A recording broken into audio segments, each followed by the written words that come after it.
Hi, everybody. My name is Rita Crompton. I am the Inventor Lady, also president and CEO of Archimedes Offspring. So, the picture kind of says it all.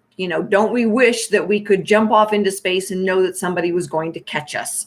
Or at least you were going to have a soft landing. Nothing like a trapeze, parachute, anything like that that is going to keep you from splatting on the ground. All right. So with Inventor Lady, what we look at, and the reason the conversation is that I had a fun conversation with Warren Tuttle this morning. He's the president of the United Inventors Association. And I always encourage people to join a local group if you can. And if you can't, you can join United Inventors Association is free, but you get a lot of support. The safety net. All right, now you're starting to get it. What we look for is, good advice versus bad advice. I happened to be a speaker to a Minnesota group on Wednesday night. So nice to travel via the internet these days. Certainly does make it easier. And they asked a lot of good questions. Go Minnesota Inventors. And the reason we had the conversation this morning was because they've got a speaker coming up that really gets us all, like nails on a chalkboard. So my advice to you guys out there, and if you want a safety net, be careful who you associate with. Doggone it. If you're flying off a trapeze, you want to know the other guy on the other side of it's going to actually reach out and grab you, not let you fall to the ground. Hence, all right, take all your money. Just connect the dots here for me. All right, this is made for kids. I'm not sure that we can be as graphic in the articulation as sometimes we would like to be. Anyway, you guys can fill in the blanks. If someone tells you, just license your idea and let someone else pay for the patent, those should have big red flags going off in your head. All right. It doesn't happen that way. It doesn't matter how cute your belly button is. I cannot sell it. All right. That's just the way it is. And you can't either. All right. So when you license your idea, all right, what are you licensing actually? All right. It is the patent.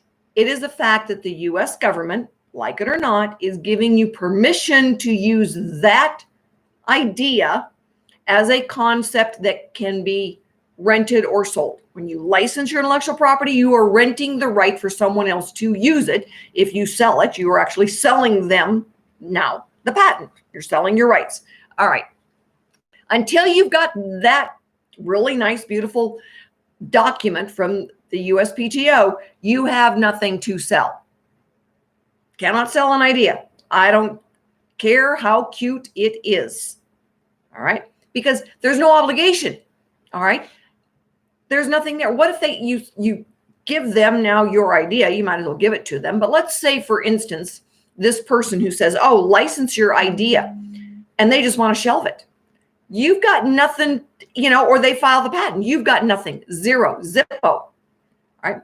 The other thing they frequently say is license your idea and let the licensing company, all right, file the intellectual property. Then they own it.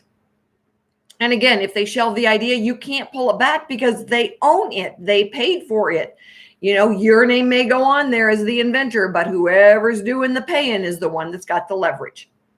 You always control your intellectual property, which takes me now to the people who say, oh, patents are worthless. No. All right. Yeah, there's a fight, but at least you've got something to fight with. No patent, no fight, no leverage, no nothing, no safety net. All right. Sometimes people say, well, a patent might be a speed bump. Better a speed bump than nothing. This is not rocket science, ladies and gentlemen. This is kind of a reality check. If it doesn't make any sense, it's probably wrong. All right. So the other thing is market research. Oh, my Lord. I hear people say, well, it cost me $20,000 for market research. Oh, for goodness sakes, go to a darn trade show. It costs a lot less. Some of these things are just common sense rules. All right. Your safety net.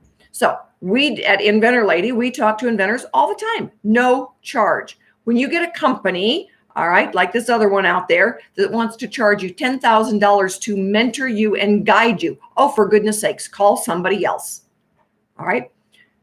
There are several ambassadors with the United Inventors Association that have years of experience. I'm one of them. George is one of them. We advise people and mentor people at no charge. Archimedes' offspring, our funding mechanism, mentoring and funding. All right. When we're protecting you, we're protecting the investors. When we're protecting the investors, we're protecting you. And we are mentoring you as part of the process. All right. No price tag. We're out there. All you have to do is go look for us. We're your safety net. We keep you from splatting on the ground by letting somebody else take all your money. Another example. Well, I spent $50,000 on my intellectual property. Oh, for goodness sakes, find a different attorney.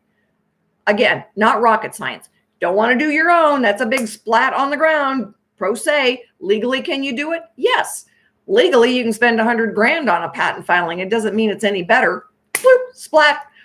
Don't do that. All right. Find the right people to give you advice. We're your safety net. Find the right people to do the service provider work. Again, the safety net. Don't want you to go splat on the ground. All right. Not any fun. It's just like sitting there with that little umbrella drink on an island someplace and the tsunami washes over you. Not a good place to be. We want to protect you, your pocketbook, our pocketbook, and get the good products to market. Sometimes the best advice you get is no, don't do this. Because there are sometimes people think, oh, they have got the next best idea and it's been done a dozen different ways. And sometimes it's just a bad idea. I had a gentleman that had what he thought was just the coolest new type of toothbrush. Well, nobody pays $20 for a toothbrush unless there's batteries in it. All right. Not water in one side and toothpaste in the other. Oh, but it'd be good for traveling. You know what? 99 cents and you are good to go. All right. This was not going to make it. I said, no, we wouldn't do it. Found somebody else, one of those bad guys, took him for 15 grand on something that should never have left his head. Again, sometimes the best advice you get is don't do this. The other gentleman, spaceship that was going to land in the forest and have God have a one-on-one meeting with you. You know, I think it's called a church and there's one on every street corner. Bad idea. But he found an attorney that took tens of thousands of dollars out of his pocket to do it. Not every idea is a good idea. Not every idea should be getting money. And sometimes the best way to keep you from going splat on the ground is to say, you really don't want to do this. So to keep you from going splat on the ground, reach out, get your safety net. My name is Rita Crompton. I am part of that safety net. We advise people. We do not charge people. As the inventor lady, I get paid when you get paid. So I'm taking the risk with you, catching you by the arms on that trapeze so that you don't go splat on the ground. I hope you have a great weekend and think about solving a problem. Think about what's out there. We are seeing a ton of things come through. Some of them are quite funny and entertaining. Others are pretty cool. So think about it. I'll talk to you on Monday.